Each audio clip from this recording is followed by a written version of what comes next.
విశాఖలో పసుపు పండుగ రెండో రోజు కొనసాగుతోంది. స్వర్గీయ ఎన్టీఆర్ జయంతి సందర్భంగా మహానాడులో నివాళులర్పించారు టీడీపీ జాతీయ అధ్యక్షుడు ఏపీ సీఎం చంద్రబాబు. మహానాడు వేదికపై కేక్ కట్ చేశారు ఆయన. మనకి అందించినటువంటి కవులు గాయకులు ఆ పాటలకి వన్నె తెచ్చినటువంటి మహానుభావుడు నందమూరి తారక రాముడు. హలో మైక్ టెస్టింగ్ 1 2 3 కొంచెం సౌండ్ పెట్టు. Hello mic test.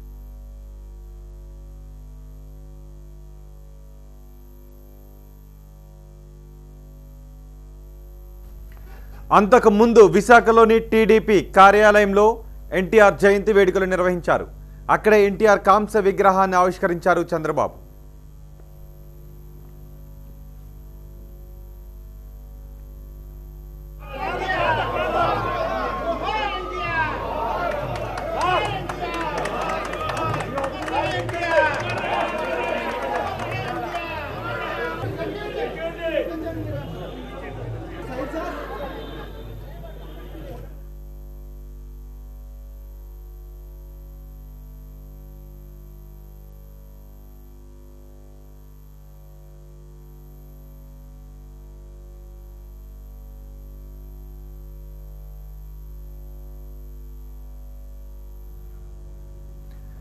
మహానాడులో నిన్న తొలి రోజు 24 తీర్మానాలు చేసిన టీడీపీ ఇవాళ 12 తీర్మానాలు చేయనుంది. ఆంధ్రప్రదేశ్ జీవనాడి పోలవరంపై మొదటి తీర్మానం చేయనున్నారు. అలాగే పార్టీ జాతీయ అధ్యక్షుడిని కూడా ఇవాళ ఎన్నుకుంటారు. పార్టీ జాతీయ అధ్యక్షుడిగా చంద్రబాబును లాంఛనంగా ఎన్నుకుంటారు.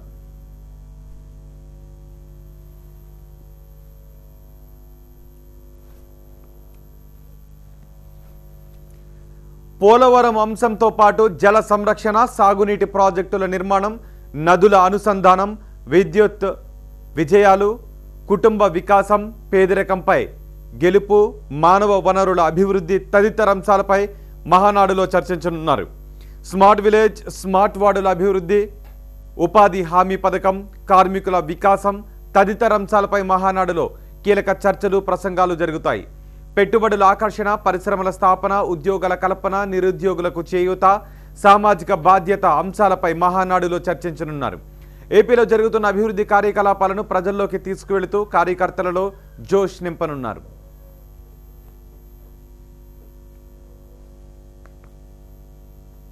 కూడా ఈ దేశంలో ఒక ప్రత్యేక రాజకీయ నాయకుడిగా, ఒక రిఫార్మిస్ట్ గా సంతరించుకున్నటువంటి ఎన్టీ రామారావు గారికి వారిన భారతరత్న ఇవ్వాల్సిందిగా మరొక్కసారి కోరుకుంటూ ఈ తీర్మానాన్ని మరి నేను సపోర్ట్ చేస్తూ మనందరం సపోర్ట్ చేయాలి అని చెప్పి మిమ్మల్ని అందరినీ కోరుతూ మరి గట్టిగా చెప్పాలి, ఢిల్లీకి వినిపించాలి.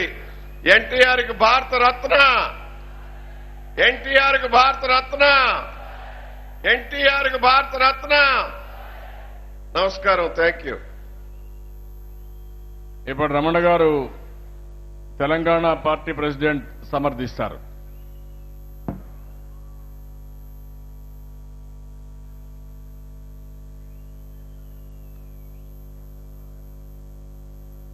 తెలుగుదేశం పార్టీ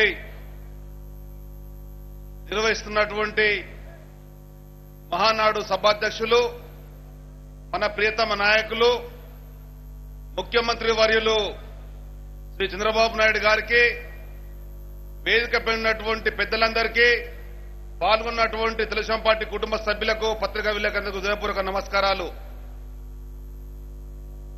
6 కోట్ల తెలుగు ప్రజల ఆత్మ గౌరవాన్ని ప్రపంచ వ్యాప్తంగా చాటి చెప్పినటువంటి మహనీయుడు, మహానుభావుడు, కారణ జన్ముడు, పూజ్యులు స్వర్గీయ ఎన్టీ రామారావు గారికి భారత రత్న ఇవ్వాలని చెప్పనేటువంటి కార్యక్రమాన్ని వల్ల మహానాడు ద్వారా మనం తీసుకోవడం జరిగింది. గతంలో మహానాడులలో ఈ కార్యక్రమాన్ని తీసుకున్నా కానీ అనుకున్న విధంగా ముందుకెళ్లనటువంటి పరిస్థితి.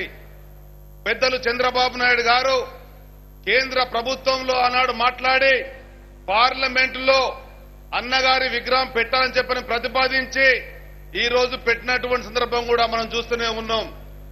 భారత రత్న అనేది అన్నగారికి ఇచ్చేటువంటి అరుదైన గౌరవం అని చెప్పని రాజకీయాలలో విప్లవాత్మకమైనటువంటి మార్పులు తెచ్చి కార్యకర్తలను, యువకులను, నూనూగు మీసాల యువకులను, విద్యావంతులను, మహిళలను, అణగారిన వర్గాలను, బడుగు బలహీన వర్గాలను తెలుగుదేశం పార్టీ జెండా ఇచ్చి సైకిల్ గుర్తిచ్చి ప్రజల్లోకి పంపిస్తే చట్టసభలలో కూర్చుండబెట్టినటువంటి ఏకైక ఘనమైనటువంటి చరిత్రటువంటి నాయకుడు మహానుభావుడు స్వర్గీయ ఎన్టీ రామారావు గారు.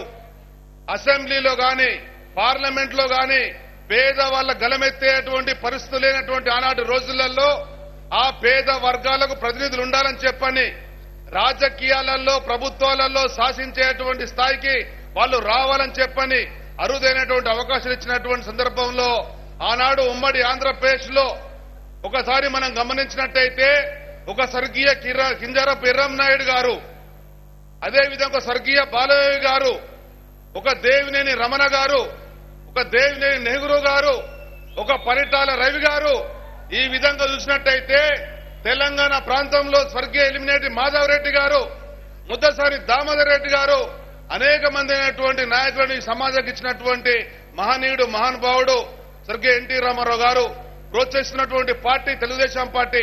కనుక మనందరం కూడా ఈరోజు పెద్దలు పరకాల ప్రభాకర్ గారు ప్రవేశపెట్టినటువంటి భారత రత్న అన్న ఎన్టీఆర్ కి ఇచ్చేటువంటి ఘనమైన నివాళులని చెప్పని మనందరం కూడా బలపరుస్తామని చెప్పని అన్న ఎన్టీఆర్ కు భారత రత్న, అన్న ఎన్టీఆర్ కు భారత రత్న.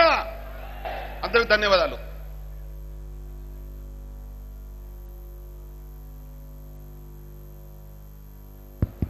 కొంచెం ఉండండి. పిలుస్తాను కాసేపు. ఇది అయిపోనేమ్మా, ఇది అయిపోవాలి. ఈరోజు మనందరం ఈ మహానడు ద్వారా ఎన్టీ రామారావు గారికి భారతరత్న ఇవ్వాలని చెప్పి డిమాండ్ చేస్తున్నాం. ఎన్టీఆర్ ఒక వ్యక్తి కాదు, ఒక వ్యవస్థ. ఒక మామూలు మనిషి కాదు, ఒక యుగ పురుషుడు. చాలా మంది పుడతా ఉంటారు, చాలా మంది చనిపోతారు. ఏ కొద్ది మందో చరిత్రలో చిరస్థాయిగా మిగిలిపోతారు. అలాంటి వ్యక్తి ఎన్టీ రామారావు గారు. తెలుగు జాతి చరిత్ర ఉన్నంత వరకు తెలుగు వారి గుండెల్లో ఉండే ఏకైక నాయకుడు ఎన్టీఆర్. ఈ విషయం అందరం గుర్తుపెట్టుకోవాల్సిన అవసరం ఉంది. భారతదేశ చరిత్రలో అరుదైన సంఘటనలకు నాంది పలికిన వ్యక్తి ఎన్టీ రామారావు గారు. సినిమా జీవితంలో మనం చూశాం, ఆయనకు ఆయనే సాటి. భవిష్యత్తులో కూడా ఆయనతో ఎవరూ పోరాడలేరు, ఎవరూ పోటీ పడలేరు. ఈ రోజు కానీ, రేపు కానీ, భవిష్యత్తులో కానీ మళ్ళీ ఎవరు కూడా ఆయనతో పోటీ పడే ఆలోచన కూడా చెయ్యరు. రాజకీయాల్లో ఆయన చూపించిన స్ఫూర్తి, ఆయన చేసిన పనులు చరిత్రలో శాశ్వతంగా మిగిలిపోతాయి. దేశ రాజకీయాలంటే ఒక దిశ నిర్దేశించిన వ్యక్తి ఎన్టీఆర్. సమిక్షేమం ఎట్లుండాలి, రాజకీయం అంటే ఒక రెగ్యులేషనే కాదు, రాజకీయాలు చేయడం కాదు, పేదవాళ్లకు సేవ చేయడం అనేది నిరూపించిన వ్యక్తి ఎన్టీఆర్. ఇంకొక పక్కన రాజకీయాలు ఏ కొద్ది మందికో పరిమితం కాదు, అందులో కూడా చదువుకున్న వాళ్ళు కూడా రావాలి, రాజకీయ చైతన్యం తీసుకురావాలని చెప్పే ఉద్దేశంతో రాజకీయ చైతన్యం తీసుకొచ్చిన వ్యక్తి నందమూరి తారక రామారావు గారు. అందుకనే ఈరోజు మనం చూస్తే ఆయన పుట్టుక ఒక సందేశం, ఆయన చేపట్టిన కార్యక్రమాలు ఒక ఆదర్శం. అందుకే నేను చాలాసార్లు చెప్పాను, ఎన్టీఆర్ని ఒక్క